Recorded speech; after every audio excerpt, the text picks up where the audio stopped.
बिहारमध्ये सुद्धा आता राजकीय भूकंप होणार आहे याची दाट शक्यता वर्तवण्यात आलेली आहे।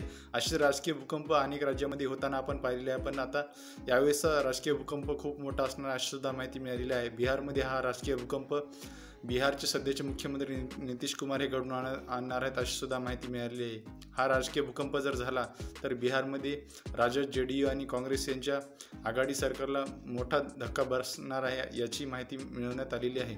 जर तुम्हाला माझा व्हिडिओ आवडला असेल तर व्हिडिओला लाईक, शेअर, सबस्क्राईब आणि कमेंट्स करायला विसरू नका। या राजकीय भूकंपामागे अनेक कारणं सांगण्यात आले, जसं की त्यांचं म्हणणं आहे की काँग्रेसचं पूर्ण लक्ष हे राहुल गांधी यांच्या यात्रेकडे आहे, लोकसभेकडे नाही। तसेच इंडिया आघाडीसाठी नितीश कुमार यांना मुख्य चेहरा का बनवलं नाही ही सुद्धा नाराजी बऱ्याच जणांमध्ये स्पष्ट पाहायला मिळालेली आहे।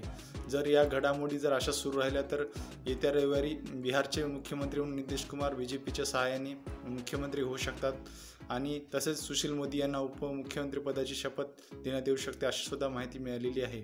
अपेक्षा करतो की तुम्हाला माझा व्हिडिओ आवडला असेल तर व्हिडिओला लाईक, शेअर, सबस्क्राईब आणि कमेंट्स करायला विसरू नका। धन्यवाद।